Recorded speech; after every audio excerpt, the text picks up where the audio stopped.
साथियों, स्वागत है आप सभी का एक बार फिर से मेरे चैनल पर। तो अब यहाँ पर कुछ ऐसे चीज़ों को डिस्कस कर लेते हैं जो कि आपके सीएसआईआर क्वेश्चन पेपर में था। तो कुछ क्वेश्चन्स ऐसे हैं जिनको चैलेंज करने के लिए लोग सोच रहे हैं और उसमें से एक क्वेश्चन जो कि मैंने ये सेलेक्ट किया है, हालाँकि ये आपका जो क्वेश्चन है, ये आपका शिफ्ट 1 का क्वेश्चन है, पार्ट सी का क्वेश्चन है, 4 नंबर की बात है, तो इसलिए इस पर विचार करना आवश्यक है। और लिटिल बिट यहाँ पर जो क्वेश्चंस में आंसर सीएसआईआर ने दिया है, वो तो काफ़ी ठीक दिया है, बट फिर भी एक ऑप्शंस पे लोगों को प्रॉब्लम हो रही है। तो अब मैं यहाँ पे आपको बताना चाहता हूँ कि आखिर इसमें क्या आप कर सकते हैं या क्या इसका एक पॉसिबल एक्सप्लेनेशन है या क्या सीएसआईआर के ज़हन में था इस क्वेश्चन को डिराइव करते हुए। तो सबसे पहले यहाँ पर आपसे पूछा गया क्वेश्चन आईडी नंबर 76 है। Following statement are made about mammalian development, जहाँ पे आपको 4 स्टेटमेंट दिए गए हैं और आपको ये बताना है कि करेक्ट कॉम्बिनेशन क्या है। ठीक है? तो दो एक स्टेटमेंट जो कि अगर आप पीवाईक्यू सॉल्व करके जाते हैं तो ये क्वेश्चन जो है ये कई तरीके से आपसे पूछा गया है, बल्कि ये क्वेश्चन आपका सीएसआईआर शायद 2019 का क्वेश्चन है, जहाँ पे उन्होंने सीधा-सीधा पूछा था कि इनर सेल मास जो होता है वो क्या होता है? तो वो आपका प्लूरिपोटेंट सेल होता है, इसमें कोई भी संदेह नहीं है। तो ये ऑप्शन आपका ट्रू होगा। तो अगर आप प्रीवियस ईयर क्वेश्चन को सॉल्व करके जाएँगे, तो इस चीज़ को आप पकड़ लेंगे। फिर आपको करेक्ट कॉम्बिनेशन आपको देखना था, तो आप ऑप्शन को ट्रेस करेंगे। यहाँ पे सी एंड डी दिया है जो कि नहीं होगा, यहाँ पे ए और डी दिया है, यहाँ पे नहीं होगा, राइट। अब यहाँ पर जो आपसे कह रहा है, यहाँ पर जो इंपॉर्टेंट चीज है, बी दो ऑप्शन में है, अब ए होगा कि सी होगा, राइट। तो सबसे पहले यहाँ पे जो ए ऑप्शन में दिया गया है, zygote is the totipotent stem cell. तो सबसे पहले जो एक मोटी सी बात है जो आपको पता होगा, ये मैंने एक ये लाइन है, ये आपका ग्लिक एंड पेस्टन बुक की लाइन है, जहाँ पे आप जब टिश्यू कल्चर पढ़ने जाते हैं तो वहां पे लिखा रहता है कि मोस्ट प्लांट सेल्स जो होती हैं वो आपकी टोटीपोटेंट होती हैं। मतलब क्या होता है, entire plant can be regenerated from the single plant cell. ठीक है, तो ये प्लांट सेल्स की प्रॉपर्टी होती है, इसमें कोई भी एक्सेप्शन नहीं है।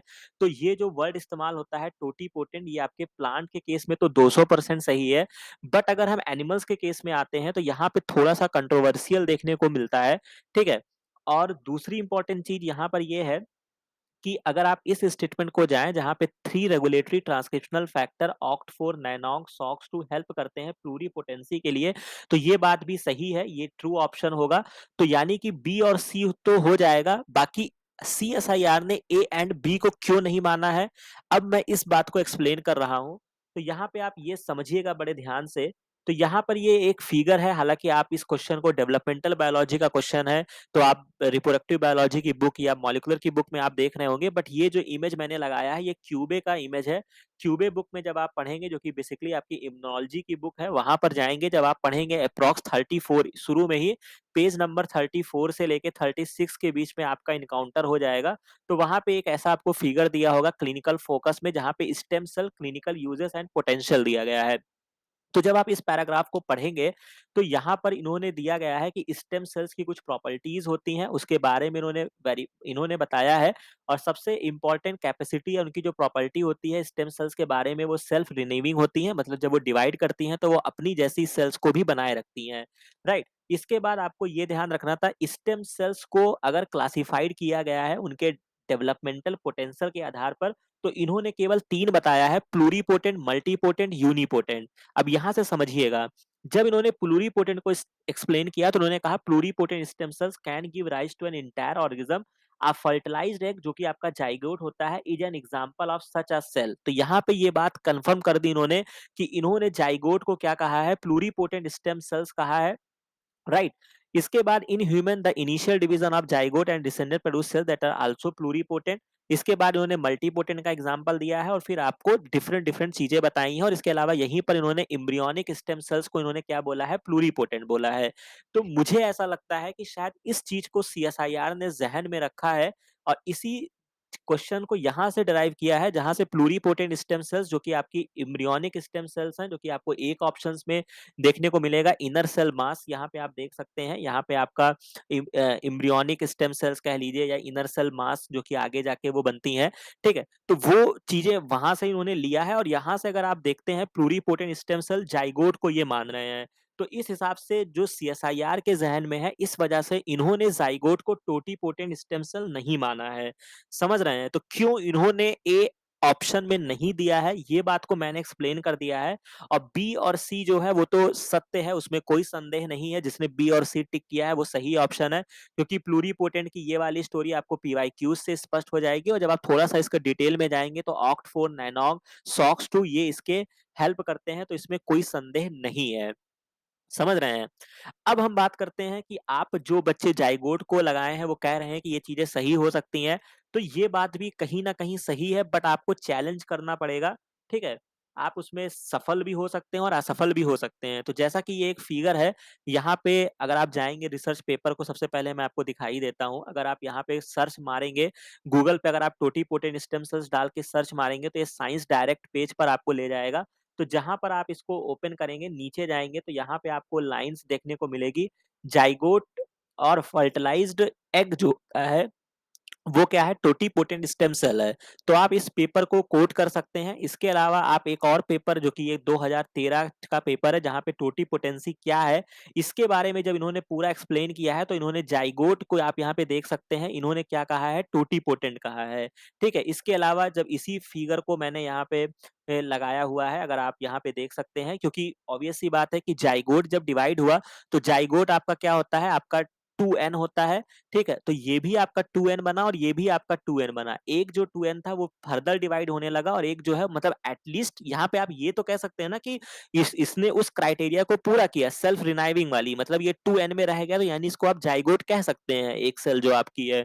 समझ रहे हैं? तो इस बात को आप यहाँ से देख सकते हैं। तो हालांकि ये बहुत ज्यादा, मैं नहीं कहूंगा कि ये 200% फिट होता है, बट ये ऐसे रिपोर्ट हुए हैं। तो आप इस जिन लोगों ने इसको आंसर किया है वो इसको जाके चैलेंज कर सकते हैं। बाकी इसी चीज को, जो इनका पेपर है, अगर आप इसको डाउनलोड करेंगे, टोटी पोटेंसी वाला पेपर जो है, तो यहाँ पर इन्होंने बताया है कि टोटी पोटेंसी होने के क्या क्या क्राइटेरिया होते हैं। Capable of developing into a complete organism, या डिफरेंशिएटिंग इनटू अ सेल या टिश्यू में आप कन्वर्ट हो जाइए। इसके अलावा जब आप इसको डिटेल में यहाँ पे आप पढ़ेंगे तो यहाँ पे एग्जाम्पल आपको दिया गया है। ठीक है? एग्जाम्पल में भी मैंने इसको हाईलाइट किया हुआ है, आप ये देख सकते हैं। टोटी पोटेंट का एग्जाम्पल आप देख सकते हैं, इन्होंने जाइगोट एग्जाम्पल में दिया है। तो आप इस पेपर को कोट कर सकते हैं, एज अ रेफरेंस के तौर पे इस्तेमाल कर सकते हैं। और मुझे लगता है कि जिन बच्चों ने आंसर किया है, एक चांस आपको लेना चाहिए, क्योंकि 4 नंबर का क्वेश्चन है और ये आपका डिसाइडिंग होगा। तो जो भी यहाँ पे 200 रुपए, 400 रुपए जो भी इनकी फीस है, आप उसको देकर कर लीजिए। बट मुझे ऐसा लगता है कि अगर CSIR नहीं एक्सेप्ट करता है, तो उसका जो पॉसिबल रीजन है वो मैंने आपको दे दिया है, वो क्यूबे का रेफरेंस ही मान रहे होंगे। समझ रहे हैं? तो यानी कि क्योंकि आप पढ़ाई करते हैं, तो आप ऑथेंटिक बुक से पढ़ाई करते हैं जहां से वो क्वेश्चन बनाते हैं, तो उनको भी कहने के लिए रहेगा कि भाई मैंने क्यूबे की बुक को लिया है। समझ रहे हैं? तो अब आप क्यूबे पे सवाल नहीं उठा सकते हैं। ठीक है? और यहाँ पे उन्होंने प्लूरीपोटेंट स्टेम सेल्स जो कि फर्टिलाइज एक जाइगोट को बोला है, मल्टीपोटेंट स्टेम सेल्स जो फर्दर चीजें डिवाइड करेंगी। तो कुल मिला के इन्होंने यहाँ पे सारी चीजों को यहाँ पे बताया है। एम्ब्रियोनिक स्टेम सेल्स इस तरीके से है, बाकी तो थोड़ा ही पार्ट है। बाकी मैंने रिमेनिंग पेज पर आप जाएंगे तो ये आपको पूरा डिटेल में मिल जाएगा। समझ रहे हैं? और इसके अलावा जो आपका एक ऑप्शन और है, जो कि ये तो वेल नोन है, इनर सेल मास जो होती है वो आपकी प्लूरीपोटेंट होती है, ये पीवाईक्यूज में आ चुका है। तो ये इसका कंक्लूजन था। बाकी मेरे हिसाब से बी एंड सी सही है, आप ए और बी में भी चैलेंज कर सकते हैं। और मेरे हिसाब से जिन लोगों ने आंसर किया है उनको चैलेंज करना चाहिए, हो सकता है बात बन गई तो आपका फायदा हो जाएगा। और अगर नहीं बात बनेगी तो आप इस चीज को एक्सेप्ट कर लीजिएगा कि हाँ, यहाँ पे थोड़ी बहुत कंट्रोवर्सी है।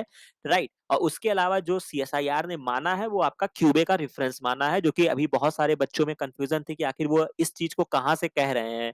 समझ रहे हैं? तो वो कहाँ से कह रहे हैं वो इन्होंने यहाँ पे कह दिया है। और यहाँ पे जो स्टेम सेल्स की क्लासिफिकेशन की गई है, वहां पे प्लूरीपोटेंट, मल्टीपोटेंट, मतलब 3 लेवल में ही डिवाइड किया गया है। मतलब इन्होंने टोटीपोटेंट का नाम ही नहीं लिया है। समझ रहे हैं? तो ये जो एक बीच का जो दरमिया है वही प्रॉब्लम क्रिएट कर रहा है। तो बाकी आप इसको डिटेल में देख सकते हैं। तो मेरे तरफ से ये क्वेश्चन बहुत ही अच्छा क्वेश्चन CSIR ने डिराइव किया है। बाकी अगर आपको, तो मेरे हिसाब से तो जो उनके उनके जहन में क्या चल रहा है उस चीज को मैंने एक्सप्लेन कर दिया है। बाकी आपको जो भी लगे उस हिसाब से अपना कार्य कर सकते हैं। बाकी ये वीडियो अच्छा लगा हो, ये एक्सप्लेनेशन अच्छा लगा हो, तो इस चैनल को लाइक करिए, सब्सक्राइब करिए, ताकि इस तरीके की सारी डाउट्स आपकी समय रहते क्लियर कर दी जाती हैं। और इस चैनल पे आपको सारी इन्फॉर्मेशन समय रहते दी जाती है, चाहे वो PhD से रिलेटेड हो, चाहे एंट्रेंस एग्जाम से रिलेटेड हो, चाहे वो एडमिशन से रिलेटेड हो, चाहे वो PYQ से सॉल्व करने से रिलेटेड हो। ठीक है? तो ये वीडियो अच्छा लगा हो तो इसको लाइक कीजिए, शेयर कीजिए, अपने दोस्तों के साथ शेयर कीजिएगा, चैनल को सब्सक्राइब कीजिएगा। बाकी मिलते हैं नेक्स्ट वीडियो में नेक्स्ट इन्फॉर्मेशन के साथ। Thank you.